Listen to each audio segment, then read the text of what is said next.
Daniel was known throughout the campus of Ambrose Alli University as one of the most cheerful and intelligent students in the Department of Chemical Engineering. His laughter had a way of filling a room, and his wit could lighten even the heaviest of moods. At 27, he was finally on the verge of graduating, a milestone that should have been marked with joy and celebration. But behind Daniel's ever-present smile and easygoing nature lay a reality far more complicated than most people knew. To many, Daniel appeared to be the embodiment of a carefree life. He rarely showed signs of worry, and his ability to remain calm in the face of pressure was almost legendary among his peers. Yet, deep within him, there were fears and silent frustrations that only few could imagine. These feelings were not unique to Daniel alone, they were the shared struggles of countless students living in off-campus housing across Nigeria. In the town of Ekpoma, where the university is located, life outside the school grounds told a different story. While the lecture halls and classrooms might have offered a semblance of normalcy, the off-campus neighborhoods painted a much grimmer picture. For students living in these areas, survival often meant more than just passing exams or keeping up with assignments. It meant navigating a chaotic environment where safety was never guaranteed. Ekpoma was often described as a jungle, not because of its terrain, but because of the constant power struggle between various student groups known to wield influence and fear. These groups, popularly referred to as campus fraternities, included names that sent chills down the spines of even the bravest students, names like the Black Axe, Vikings, and Airlords.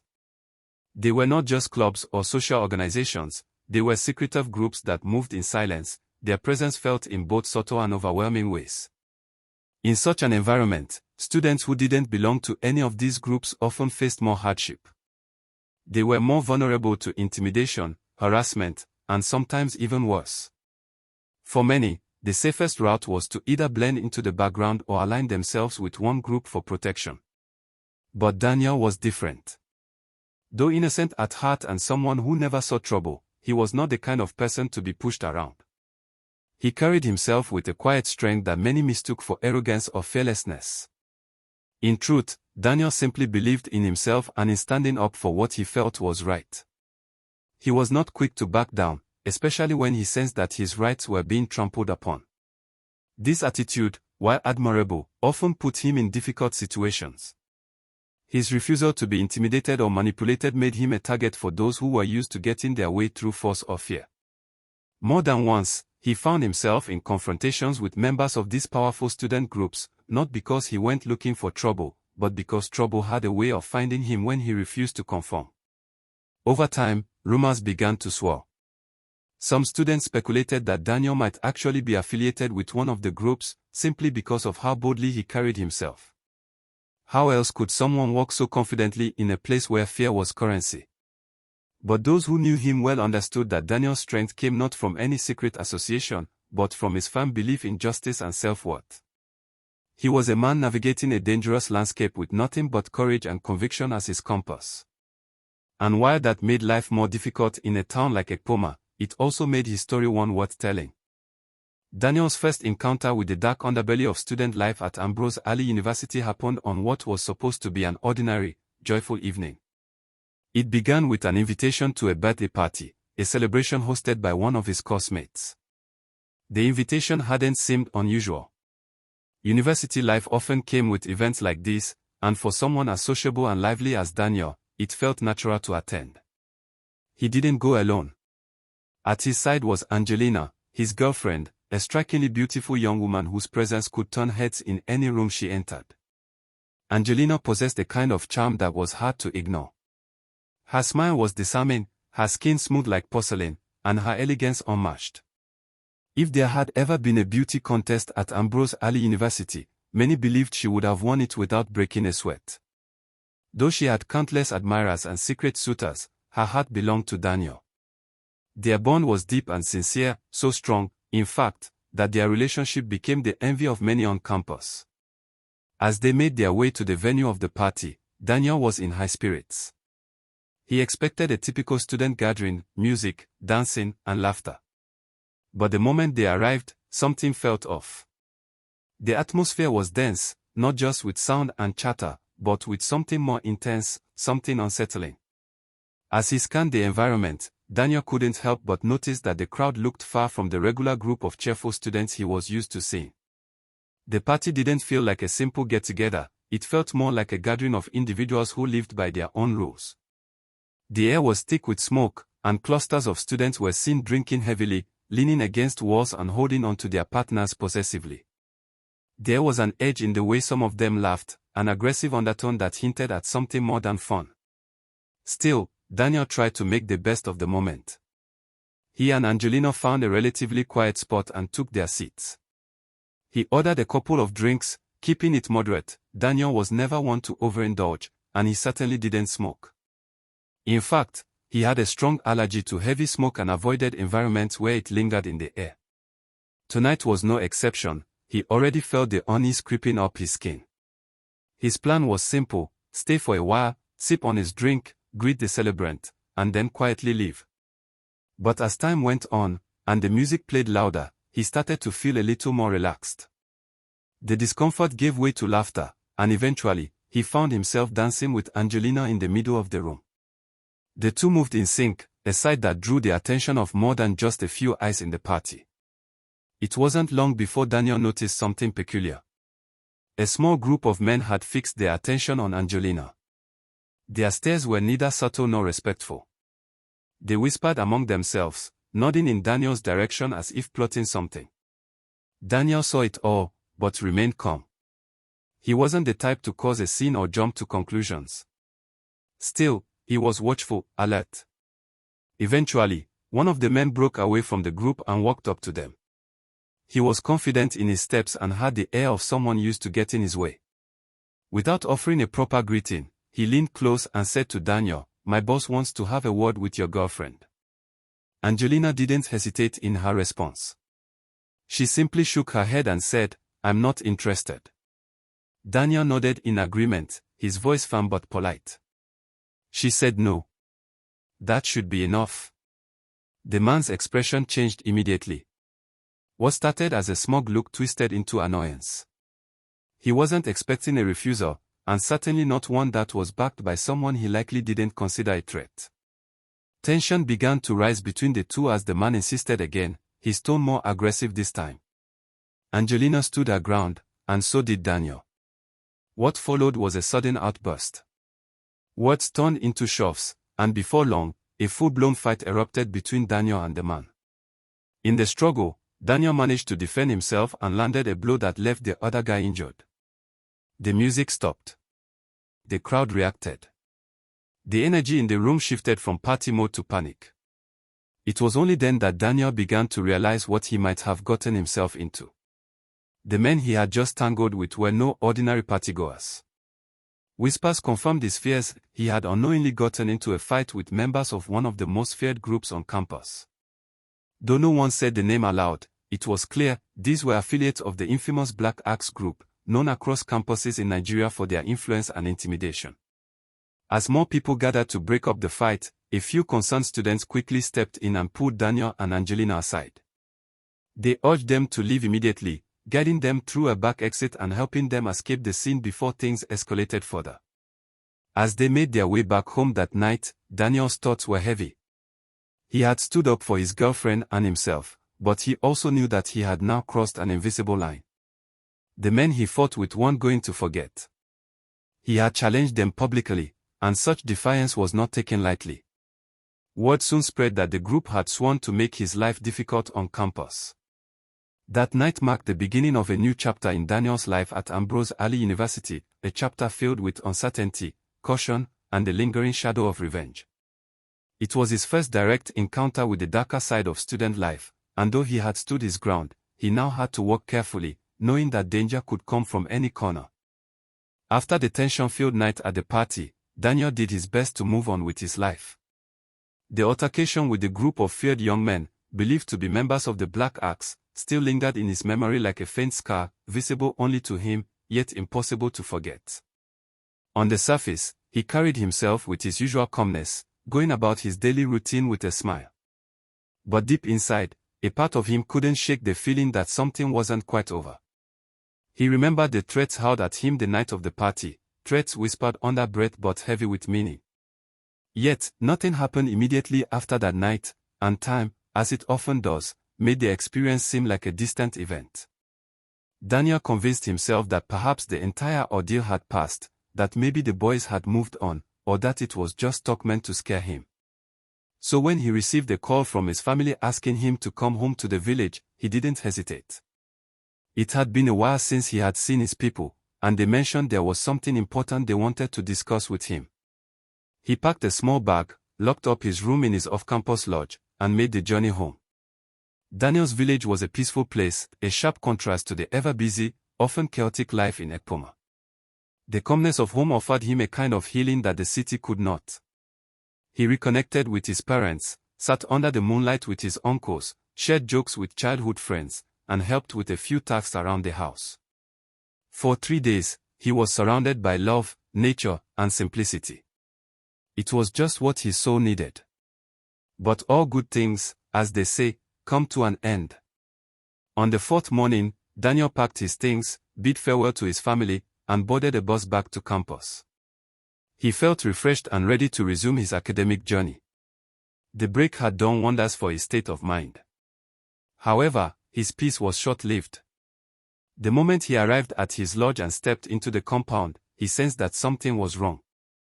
The gatekeeper, a middle-aged man known for his love of storytelling, rushed up to him with a worried look. There was no friendly joke or casual greeting this time. Instead, the man's voice was filled with concern. "Oh God, Daniel, you never hear," he said, barely letting Daniel catch his breath from the journey. "Hear what?" Daniel asked, confusion clouding his face. The gatekeeper took a deep breath and explained that 2 days ago, while Daniel was away in the village, a group of unknown young men had stormed the compound looking for him. They were aggressive and restless. When they realized he wasn't around, they forced their way into his room. Unable to find him, they turned their anger on his belongings. Daniel hurried to his room, heart pounding. As he unlocked the door, the sight that greeted him made his chest tighten. His once organized room was in complete disarray. His television had been smashed, glass shattered across the floor. His DVD cassette player, something he had bought with savings from a part-time tutoring job, was lying broken in the corner.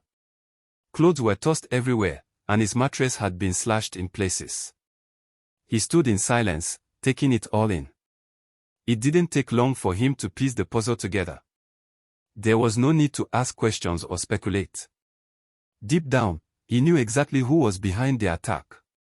It had to be the same group from the party, the ones who had felt insulted by his refusal to surrender his girlfriend, the ones who had threatened retaliation. They had finally made their move, striking when they believed he would be most vulnerable. But as bad as the damage was, Daniel also recognized how lucky he had been. Had he been around when they came, things could have taken a much darker turn. The thought alone sent a chill through him. Property could be replaced, but one's life and safety were far more valuable. Without wasting time, Daniel reported the incident to the local security operatives within the area. These were community-based officers who were familiar with the happenings around the student lodges. They listened carefully to his account and assured him that they would investigate. They promised to keep an eye on the area and to do their best to track down those responsible. Daniel thanked them, though he knew that in places like Ekpoma, justice often moved slowly, especially when powerful student groups were involved. He returned to his room, swept up the broken glass, and began putting things back in order. He counted his losses quietly, his electronics, a few clothes, and some personal items, but more importantly, he counted his blessings. He had been absent when the attack happened. That alone was something to be thankful for. He could have been hurt. Things could have gone much worse. He looked around his room once more, then sat on the edge of his bed and sighed. This incident marked another turning point in Daniel's journey. It was no longer just a matter of standing his ground at a party. The situation had become more serious, personal, even. Now he had to move with more caution, knowing full well that the shadows of that one night were still following him. Despite everything that had happened in the past, despite the threats, the invasion of his lodge, and the destruction of his belongings, life on campus seemed to gradually return to normal for Daniel. He chose not to dwell on the past too much, even though a part of him still carried a silent weight of caution. He was careful now, more than ever. He avoided staying out late. He stayed clear of places that felt unsafe or where he might run into any known troublemakers. In his mind, it was better to remain unnoticed than to stand out in the eyes of the wrong people. Weeks passed by, and Daniel focused on his academics and personal growth. He attended his lectures, completed his assignments, and spent time with Angelina whenever possible. Their relationship remained strong, a source of comfort amidst all the chaos life had thrown at him. Daniel was doing his best to heal from the trauma, rebuild his peace, and live a quiet student life. Then one particular evening, just as he was settling into his room to rest after a long day, his phone rang. It was Angelina. The moment he answered, he knew something was wrong. Her voice trembled, and he could hear the distress in her tone. She was sobbing quietly, trying to compose herself enough to speak. "Daniel," she said through tears, "they collected my phone, some guys just took it from me off campus." Daniel's heart skipped a beat. "Are you okay? Where are you calling me from?" he asked quickly, already reaching for his shoes. "I'm at a call center. They are still around the area. They didn't hurt me, but they took my phone. They said it was because I didn't greet them," she said, confused and shaken. "I don't understand why." Daniel was furious but tried to keep his voice calm. "Don't leave that area. I'll be there shortly." He knew the area well. It wasn't far from where some off-campus students lived, but it was also a place that had gained a reputation for harboring campus roughnecks, young men who carried themselves with boldness and often used fear to get their way. When Daniel arrived, the air was heavy with tension. He quickly spotted Angelina and walked up to her, asking if she was okay. She nodded, still visibly shaken. Then, without wasting time, he made his way to confront the group of boys that had seized her phone. What he met, however, was nothing short of open hostility. The young men didn't care for reason or explanation. Instead, they responded with threats and insults. When Daniel tried to speak with them peacefully, asking why they had taken the phone and hoping to reach some kind of resolution, they mocked him and warned him to leave immediately. Daniel's presence only seemed to anger them more. Before he could react, things escalated. One of the boys shoved him, and in a matter of seconds, others joined in. Daniel was surrounded and manhandled, pushed, slapped, and beaten right there in the open. The worst part of it all was that it happened in front of Angelina. The humiliation was unbearable. When they were done with him, Daniel walked away with a swollen face, bruised ego, and a heavy heart. He had been deeply humiliated, not just as a man, but as someone who had tried to stand up for what was right. He didn't speak much on the way home, but one thing had changed in him that night: his patience had run out. He had previously avoided involving law enforcement in his campus affairs. Even during the earlier encounter with the Black Axe group, he had chosen to keep the matter low-key. But this time, things had gone too far. He knew some police officers personally, professionals who had earned his trust, and for the first time, he decided to bring them into the matter. The next day, Daniel contacted the police and explained everything. The officers acted swiftly. They conducted a raid and managed to arrest 3 of the boys involved. Others fled, but the 3 in custody were taken to the station and locked up. The police also succeeded in retrieving Angelina's phone, which was returned to her a few days later. She was beyond grateful and praised Daniel for standing up for her once again. But while justice seemed to have been served on the surface, underneath, the situation had become even more dangerous. Daniel didn't know it yet, but that one bold step, calling in the police, would set into motion a deadly consequence. In the world of campus violence, some people view the involvement of law enforcement as a betrayal, a line that should never be crossed. Unknown to Daniel, he had unknowingly provoked the anger of another hidden group whose affiliations were not even known, unlike the group from the party who had clearly shown ties to the Black Axe. Days passed and life resumed again. Daniel tried to put the incident behind him, thinking perhaps this would be the end of the troubles. He continued with his daily routine, attending classes and spending time with Angelina. Then came that tragic evening. Daniel decided to visit Angelina at her lodge, as he often did. He brought her some food, snacks, and little gifts, simple things to brighten her evening.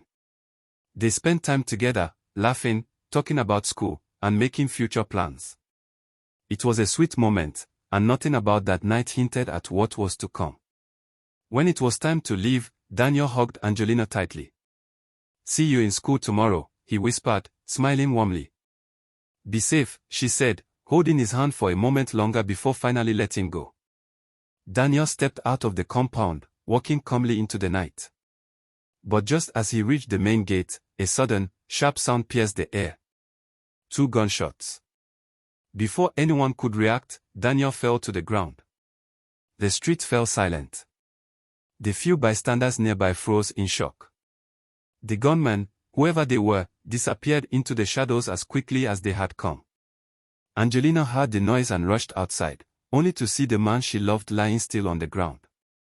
She screamed his name over and over, but there was no response. Daniel was gone. Just like that. News of his death spread like wildfire across the campus. Students mourned. Lecturers were shaken. Friends cried. But the question on everyone's lips remained unanswered: who did it?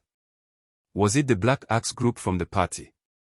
Or was it the boys he had gotten arrested after they took Angelina's phone? To this day, no one truly knows who the attackers were. The identities of the gunmen were never revealed, and no arrests were ever made.